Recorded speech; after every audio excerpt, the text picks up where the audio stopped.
Société, droit et liberté avec Frédéric Bérard à C'est jamais pareil. Un autre chapitre sanglant déchire les populations civiles en Israël et dans les territoires palestiniens. Des attaques surprises terroristes de soldats du Hamas qui ont tué des centaines de personnes et des prises d'otages aussi qui ont secoué le pays. Et depuis, la riposte de l'État juif sème la destruction et la guerre, ça fait des ravages. On va tenter d'aborder ce sujet ultra sensible ce matin avec notre chroniqueur du mercredi, il est avocat, docteur en droit, et notre chroniqueur Frédéric Bérard. Bonjour. Bonjour. Bon, moi, je ne suis jamais allé là-bas. J'ai déjà lu, mais disons que ça ne me donne pas vraiment une connaissance approfondie du terrain. Tu es déjà allé en Israël en 2018, mais encore là, tu ne connais pas le quotidien qui est vécu autant par les personnes qui habitent la Cisjordanie, la bande de Gaza ou Israël. Est-ce que c'est possible d'avoir des discussions posées sur un sujet ultra sensible comme ça? Aïe, aïe, aïe. C'est une belle question, ça, Frédéric. Oui, parce que tout est possible, mais je connais assez peu de sujets plus délicats et sensibles que celui-ci. Par exemple, même dans une salle de classe universitaire, là, j'enseigne le droit constitutionnel, et par définition, parfois, on frôle le droit international. Pour moi, il n'y a pas de tabou à l'université, là, mais quand cette question-là vient sur la table, je te dirais qu'il faut mettre des gants blancs, puis de manière intelligente aussi, parce que souvent, les gens se braquent d'un côté comme de l'autre, et c'est un peu ce qui est dommage dans cette histoire-là, parce que, je veux dire, on peut comprendre très bien quand tu vis la réalité d'un Palestinien, par exemple, à Gaza, ou quand tu vis la réalité d'un Juif d'Israël qui a vu, par exemple, sa mère se faire assassiner par le Hamas, mais très certainement qu'on peut comprendre les deux réalités, qu'on peut avoir de l'empathie, de la sympathie et de la solidarité. Moi, je te dirais que oui, on peut discuter intelligemment, mais encore faut-il faire preuve de nuance à cet effet-là. C'est ça qui manque souvent le plus cruellement lorsqu'on en parle. Je l'ai mentionné, tu es allé là-bas en 2018. Qu'est-ce que ça t'a permis de peut-être mieux comprendre sur la situation qui prévaut là-bas? Je le dis avec beaucoup de tristesse parce que j'avais fait un petit reportage là-dessus, puis ma conclusion était la suivante, Frédéric, c'est qu'au final, ce sont toujours les civils qui en paient le prix. Au final, c'est toujours l'humanité qui passe à la boucherie, d'un côté comme de l'autre. Là, comprends-moi bien, je suis pas en train de mettre dos à dos le Hamas et le gouvernement de Netanyahou, c'est pas ce que je fais. Ce que je fais, par contre, c'est de dire que moi, de ce que j'ai vu là-bas, puis j'ai passé suffisamment de temps, puis j'ai parlé avec suffisamment de gens, je suis passé par la Palestine, pour savoir ceci, que ces gens-là, très majoritairement, ne se détestent pas à la base. Ils naissent pas en saillissant.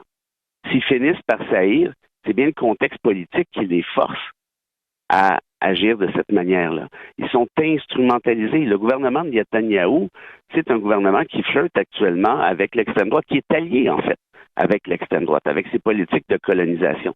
Qui en paie le prix? Bien, évidemment, ce sont les civils palestiniens. Mais ce qui est le plus fascinant, c'est quand tu vas là-bas, particulièrement à Tel Aviv, qui est par ailleurs l'une des plus belles villes que j'ai vues dans ma vie, bien, il y a des manifestations monstres, Frédéric, de Juifs de Tel Aviv contre le gouvernement Netanyahou pour dénoncer les politiques de colonisation et les blocus. En d'autres termes, la réalité est beaucoup plus, je te dirais, sophistiquée, nuancée que ce qu'on essaie de nous faire croire. Mais où ils sont, les modérés? Pourquoi on ne les entend pas? Pourquoi on ne les entend pas dans les reportages davantage, où on ne les voit pas? Je parle des modérés dans les deux camps, là. Ben là, c'est probablement une question d'éthique médiatique, peut-être. Mais ce que je sais, c'est que ça, c'est connu, si on prenait peut-être la peine de regarder de plus près, les manifestations de Tel Aviv contre ces gouvernements-là sont énormes. Et pourquoi? Parce qu'on dit que ça n'a juste pas de bon sens ce qu'on fait aux Palestiniens. De l'autre côté, évidemment, les médias vont plus rarement interviewer des Palestiniens pour toutes sortes de raisons, des questions d'accessibilité aussi. Donc, tout ça pour te dire quoi? Pour répondre à ta question de manière plus, peut-être, succincte, ce sont les civils, ce sont des humains, c'est l'humanité qui finissent par payer le prix de l'instrumentalisation politique de part et d'autre. Et s'il y a un espoir, mais je te dirais qu'il est justement là. Rousseau, le grand philosophe, disait l'homme n'est bon, la société le corrompt. Je pense que tu peux l'appliquer à la situation actuellement en disant ceci.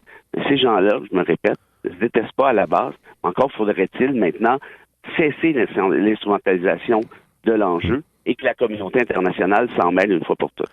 Le droit à la manifestation, c'est un droit qu'on a ici dans un pays comme le Canada, donc c'est libre, on peut manifester pour plein de causes. Il y a eu des manifestations, des sorties dans les rues des deux camps, donc des personnes qui sont en faveur d'Israël, des Juifs, et d'autres aussi en faveur de la Palestine. Est-ce qu'on peut manifester de façon responsable? Parce que là, ça a été dénoncé, cette manifestation avec les drapeaux palestiniens dans les heures pendant la fin de semaine. Ça a été dénoncé par le premier ministre François Legault, par la mairesse Valérie Plante.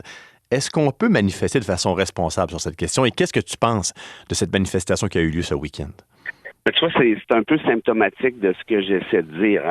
Moi, je comprends très bien les Palestiniens de vouloir manifester pour la création d'un État palestinien. Je comprends très bien les Palestiniens de manifester, de vouloir attirer l'attention internationale, nationale, sur le fait qu'ils sont, somme toute, opprimés pratiquement temps plein. Là. Ça, c'est la réalité. Par contre, de faire une manif comme celle-là quelques jours, en fait, plutôt quelques dizaines d'heures après des attentats meurtriers, épouvantables et indigestes comme ceux qu'a commis le Hamas, bien évidemment qu'il y en a plusieurs qui se sont dit « OK, mais est-ce que vous appuyez le Hamas à ce moment-là? » Et là, on a compris qu'il y a des gens dans ces manifestations-là qui, oui, appuyaient justement les actes de barbarie et de sauvagerie. Et ça, de toute évidence, là, on commence à frôler la propagande haineuse. Et disons-le franchement, c'est parfaitement dégueulasse. Par contre, je suis assez convaincu, j'y étais pas moi à ces manifs, puis j'irai pas non plus, mais je suis assez convaincu qu'il y en a qui là-dedans, qui n'appuient pas ce que fait le Hamas comme tel, mais qui souhaitent éveiller certaines consciences sur l'état des Palestiniens actuellement. Qu'est-ce que tu penses du rôle maintenant de l'influence que pourraient avoir les grandes puissances comme le Canada, les États-Unis, les pays d'Europe dans ce conflit dans la suite des choses? Je vais te le dire très crûment, Frédéric, là, parce qu'on se connaît maintenant suffisamment pour ça. C'est de leur faute, ce qui se passe actuellement. C'est un peu de notre faute aussi. Parce que le jour où les États-Unis disent à Israël, ça suffit les politiques de colonisation, ben, il n'y en aura plus de politique de colonisation. Ça va prendre 1 minute et quart.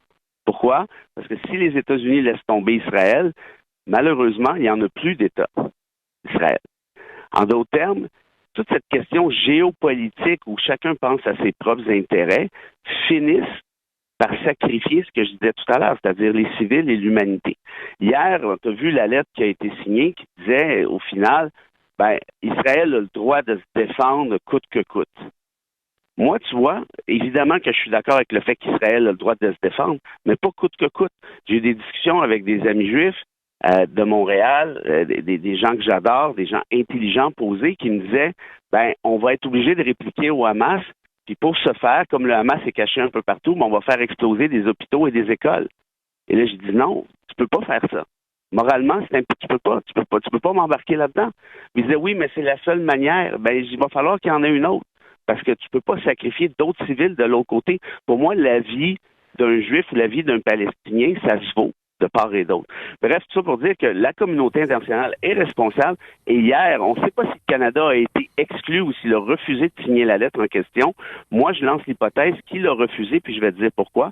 C'est qu'en conférence de presse, tout de suite après, Justin Trudeau a dit ceci, que le Canada appuie Israël, que le Canada condamne sans réserve les actes de barbarie commis par le Hamas.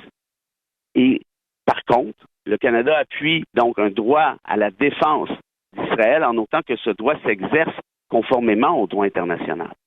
Et ça, toute la différence, à mon avis, s'y trouve. Parce que ce que les États-Unis vous disent actuellement, c'est qu'Israël a le droit de faire n'importe quoi, sous-entendu donc de raser des hôpitaux, des écoles et ainsi de suite. Ce qui se passe sous nos yeux, Frédéric Bérard, en terminant, est-ce que ça va devenir, parce que dans la ligne du temps, il y en a eu des conflits sanglants, des conflits vraiment où on s'entre-déchire là-bas, est-ce que ça va devenir un autre chapitre? Finalement, est-ce que dans quelques semaines, ça va se calmer et tout va recommencer comme avant? Et est-ce qu'on se demande si ce livre va se terminer un jour? C'est tellement une bonne question, c'est tellement difficile à répondre. Tu te rappelles quand on parlait de l'Ukraine les premières semaines? Oui. Est-ce qu'on en parle encore aujourd'hui? Assez peu. Ceci dit, je te dirais que le présent conflit, ça fait longtemps que ça dure, là, tout ça, à divers degrés, à divers niveaux, mais le conflit actuellement présente un terreau fertile, je te dirais, un potentiel explosif pour autre chose. On a vu que la Russie s'en est mêlée, on a vu que l'Iran appuie le Hamas, il y a une game géopolitique qui se joue en ce moment, compte tenu d'ailleurs de ce qui se passe ailleurs avec la Russie, qui pourrait probablement très, très mal se terminer si la communauté internationale ne se ressaisit pas et si elle n'essaie pas de faire ce que Bill Clinton avait fait à l'époque avec le camp David, si elle n'essaie pas de faire renaître les accords d'Oslo, si elle n'essaie pas de dire, peut-être que finalement, ça prendra 2 États au final et d'essayer de travailler dans le sens de la paix et non pas dans le sens de je tire sur mon bord de la couverture que je m'appelle Russie ou que je m'appelle États-Unis. Frédéric Bérard, merci beaucoup. Merci Frédéric.